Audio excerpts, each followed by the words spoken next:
Hi, and welcome to another edition of Potluck, your anything and everything talk and entertainment TV show.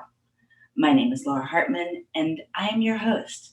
Today, we have a very talented guest joining us who is an award winning documentary filmmaker. She is joining us from Paris, and her films have been seen all around the world. So, without further ado, please welcome to the show the amazing Michelle Medina. Well, welcome to the show, Michelle. How are you? Wonderful. Thank you so much for having me. So I understand that you went to Smith College, and that is where you started your passion with film. Yes, actually, this is where I minored. At the time, we didn't have a major, so I minored in film. And I was also introduced to Morocco. So the two interests combined when I was at Smith College, and it hasn't stopped since then. Okay. So your focus in your films is kind of contradictory or actually probably pretty popular to what we're seeing today in the media in regards to society, gender, and identity. So I can only, I've only seen one of your films from like years ago, but I'm sure that coming from somebody who's also a teacher in journalism and critical thinking, you probably open up eyes to a lot of people in the world. I hope, or I'm sure you hope. That's very kind of you, but I hope so.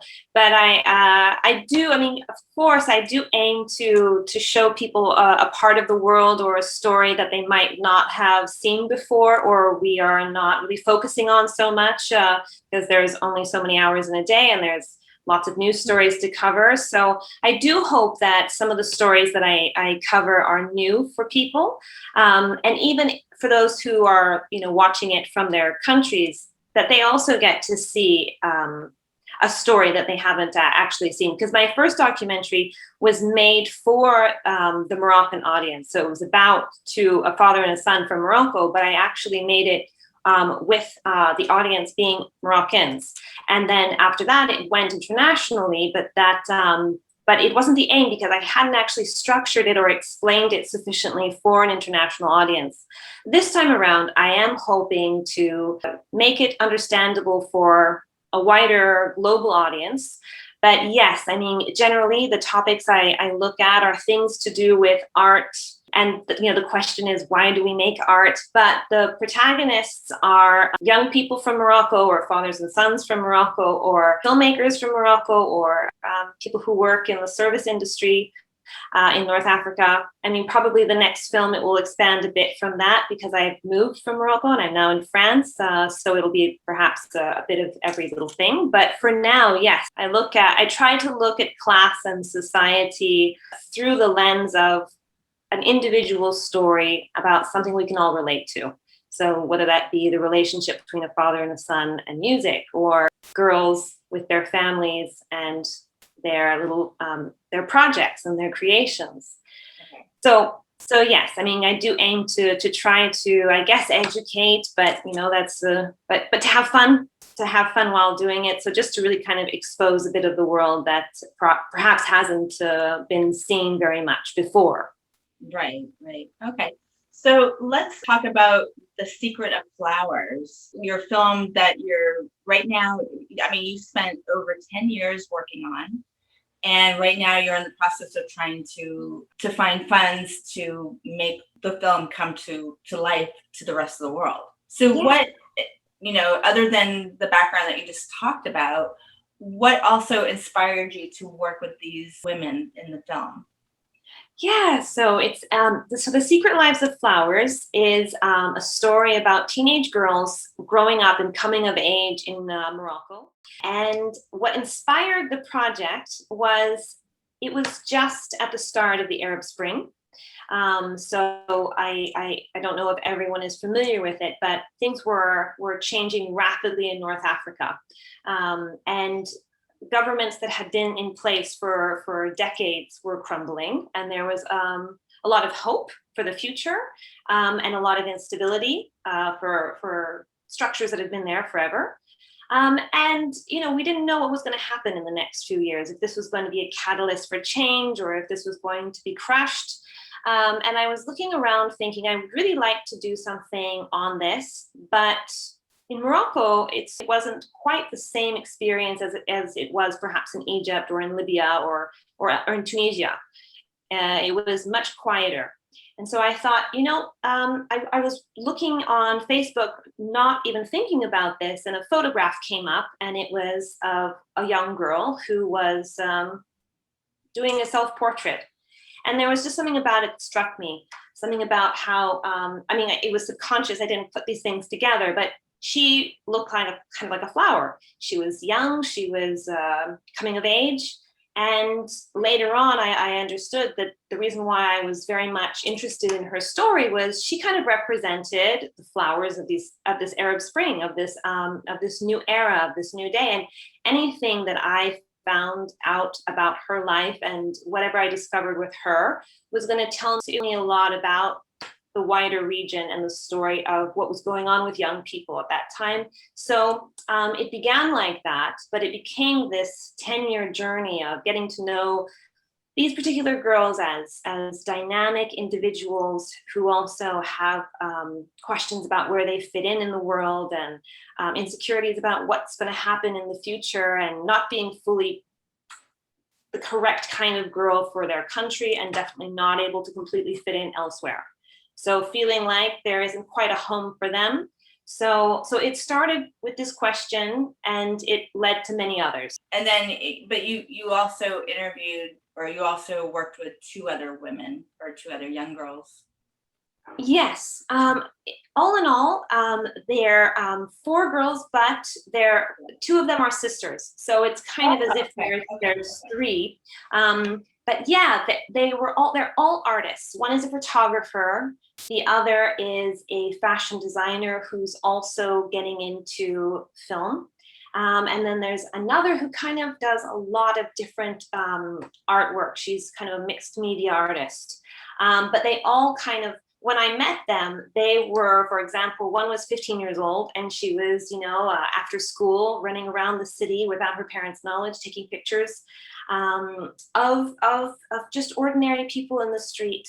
And she was discovering her own culture as an independent person, still as a minor, with a lot of courage and just a lot of curiosity. And she is now working for international news media outlets.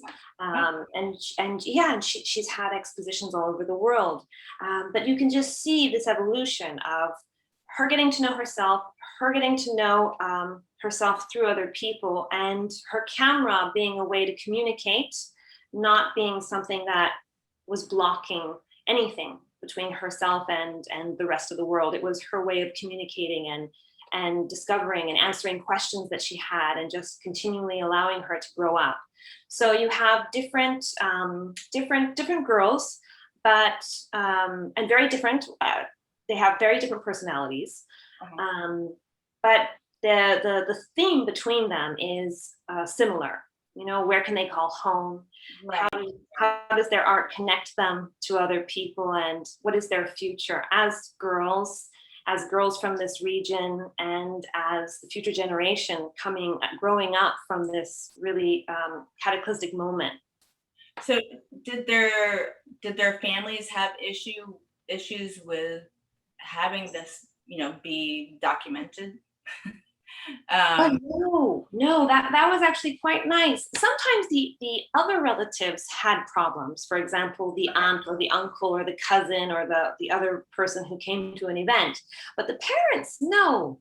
That's actually really interesting, because their parents continually surprised me in that they gave so much trust and love and encouragement to their daughters. And what was interesting is that all of these families only had daughters, and they either had 2 or 3 max. So it was these families just of girls and sisters. And I was just totally amazed, because the families, they were all middle class, but they had all worked to get there. Like their grandparents were from a village, or their grandparents, perhaps some of them weren't, not all of them knew, were literate. So a lot of these parents really were the first generation to make it, and they just gave everything. And I mean, it wasn't that they didn't have fights. For example, it's dangerous, you shouldn't be going by yourself. But in the end, they did allow their girls to travel, to get educated, to do all these things that you wouldn't imagine parents being okay with. And they were absolutely okay also with the camera for the most part, 95% of the time, as far as I know. Okay. Okay. So what were the challenges that they or you had, while that was being filmed? Well, first challenge was logistical issues, legal issues, because in Morocco, you have to have permission from the government to film. And then that also requires that you have to hire someone from the government to be on your team, which is just a very nice way of, you always have someone monitoring you. Okay. And so it's not like I was doing something very clandestine. It's just that I didn't want someone with me. I mean, it was something really intimate. So I had to be the sound technician, the camera operator. I basically had to be a one-person team. Normally you have 3 or 4 people on set doing one of these things each. But I had to do all of this because it was intimate. There was no way another guy was going to be able to come into a bedroom of one of my protagonists and hang out there. No way. The conversations would not have been possible if I was a guy or with a guy, or no way. So for me, on a very practical level, it was not possible to ask some government official to be with me in people's bedrooms over 10 years. It's just not going to happen. So every single time I was filming, and thankfully my camera was very small, and it looked kind of just like it looked like it was for photos only. Right. I would have to pass it off as I was just taking pictures, and I'm a tourist and I don't know anything, and I just speak English. And so I had to do that a few times. I don't really feel bad about it because I don't feel like I did something criminal, but that was a challenge, because officially I did break a little rule here, but maybe sometimes rules were meant to be broken. So that I did. So that was a challenge. And then also, just having to make sure I didn't forget the sound, and I wasn't recording over anything. And it was a lot. And so and I also have to be the interviewer. So here I'm like trying to interview as I have the camera. Right. Yeah. It got better, but and you also, over 10 years, you form an attachment and real bonds with people. So I hope that was not a hindrance. I hope that was more of a help than not. But it's been a long ride, tons of issues, but so far so good. So just out of curiosity, because as like I do some film and editing, I kind of dabble in it, and film's changed over the past 10 years. So how is are you able to like make did you change the type of film that you use, in other words, or to like change with the times, or do you just kept it the same way so that it makes it easier for editing? Well, actually, I kept the same camera, which was always a digital camera, HD camera, but it was never very fancy. Like I always wanted a really beautiful Canon, 5D, we would call it, 5D something model. But no, I kept my little small, little device, and it's worked perfectly well for me. And maybe one day I will upgrade it, probably for the next project. But so far so good. I mean, it's okay. But what I intend to do in editing is that I do intend to play around with some things. Like I do intend to try to add some animation, and to play around with photography in there as well. So it's not just talking heads.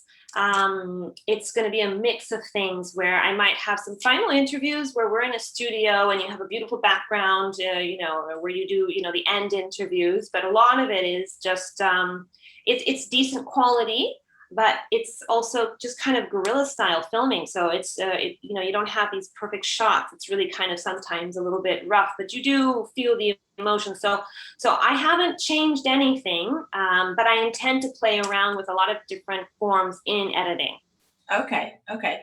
So when you finalize your film, what do you plan to do with it to show the world? I know in the past you've done a lot of festivals and done really well with festivals. Will you continue that route, or will you try to sell it like online or show at the? I think, I haven't decided on any one thing yet. I definitely do want to have it seen at festivals, but I also have received interest from distributors. So that's something I'm keeping on the table. But then I'm not closing anything off. All I would like to do is have it seen by the largest audience possible. So that's why I do want to make sure that it is seen in festivals, because that's actually sometimes where you can find distribution and meet people who are interested in maybe making an arrangement to have it seen elsewhere. But I definitely, this time I really am aiming so that it is, after it's gone to festivals, that it does have a platform somewhere where whenever or anyone wants to see it, they can. So nothing is off the table, but I haven't, I don't exactly just want to have it seen on just one television channel, because what happens after that, if it's bought by one channel, then it stays generally just with that one channel. They show it one time, and that's the end of it. So Right. I do want to have some independence in who gets to, like, where I can choose to have it seen. But definitely, I definitely am going for festivals, because it's a lot of fun, and you get a lot of feedback, and you kind of also get to see how people react to it, because the best reaction I ever got was actually in Morocco at in the small village at this film festival, where people were jumping up and clapping and singing along. And it's too bad I didn't film it, because I was very much in it myself. But to have that kind of, I hope that we're able to do this, in the future, and not so much now, but to have that kind of interaction is so important for me to be able to see, and even to get questions, positive or negative. I don't mind, as long as I just kind of get that feedback. Sure, sure. So when you do finalize, do you want to show it in Morocco first? Oh, actually, no. It's probably, I'm gonna probably not show it in Morocco at all. Just because sometimes the topic matter can be a little bit, whenever you have girls, everyone has opinion about what a good girl needs to be like. Even in the US, even in Europe, everyone has an opinion. And I would just prefer to not have that discussion with anyone about it in Morocco. So this time around, I have no plans, absolutely zero plans to show it there. And especially, if there are some topics that come up that are a bit taboo, I have no interest in having that debate over there. So yeah, so I'll show it wherever it needs to be seen, but I probably will try to avoid Morocco, because the girls are from there, and I don't want, like, the grand uncle of the cousin of someone else to come and bother them about it. I would prefer to have them have some peace. Sure, sure. So moving back to the girls, because of their, because they grew into their passions, they opened up to become what they wanted to become. They opened up to be who they wanted to be. Do their families have issues with that?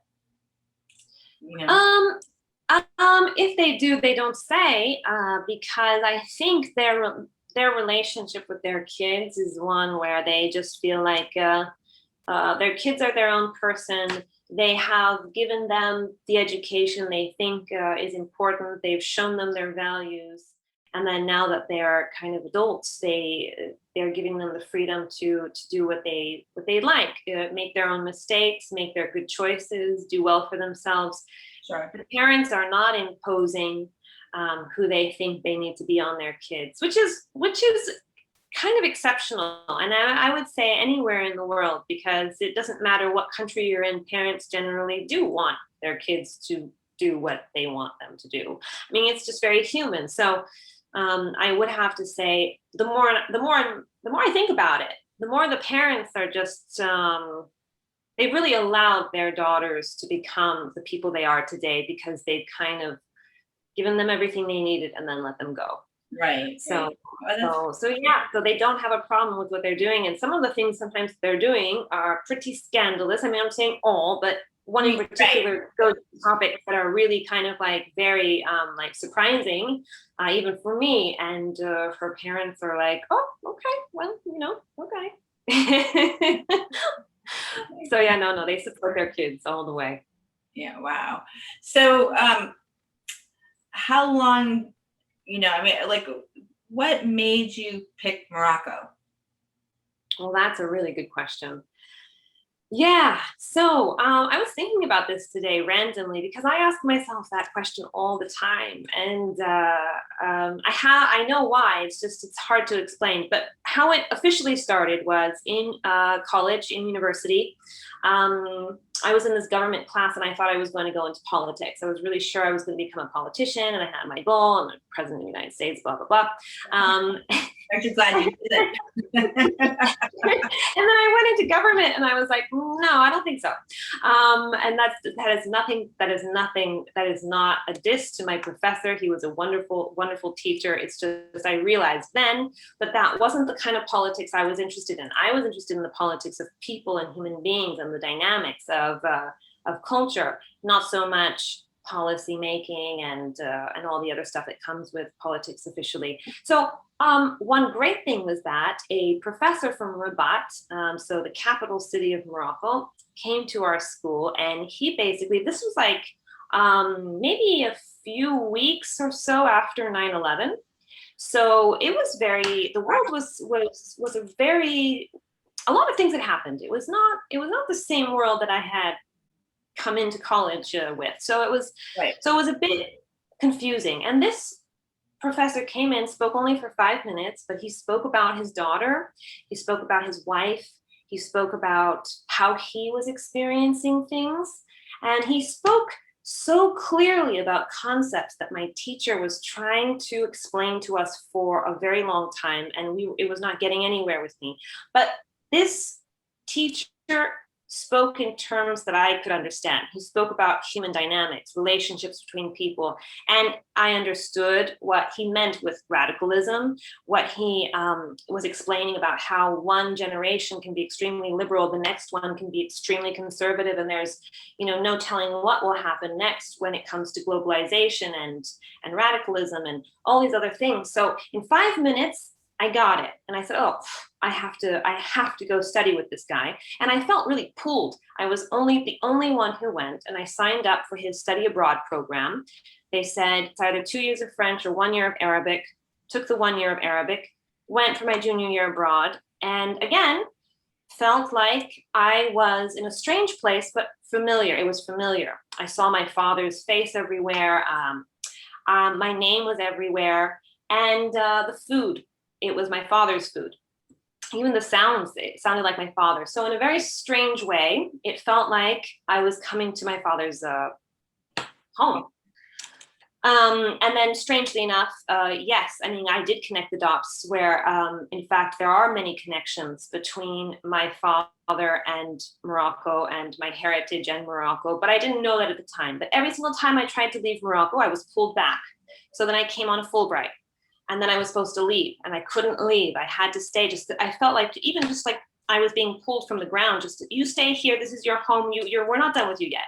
So I stayed, and I raised my daughter there. And I only left about 4.5 years ago. So I spent all of my 20s in Morocco, and it's one where I can't quite explain it, but there is something about Morocco, and there's something on on another level Yeah. that I can't quite put words on, where I feel like there's a very strong pull that goes back generations. And Right.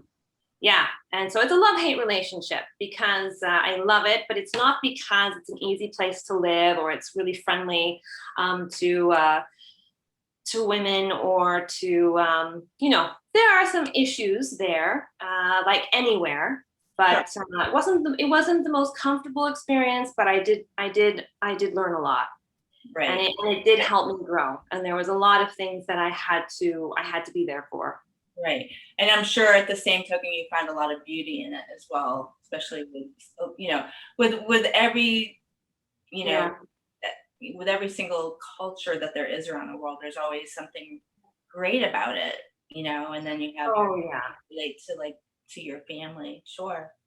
So Oh, absolutely. And one of the things that was great about Morocco, I mean, a lot of people will say when they come to visit that everyone is very friendly. Yes, but that is true. That is true. But I mean, African culture is friendly.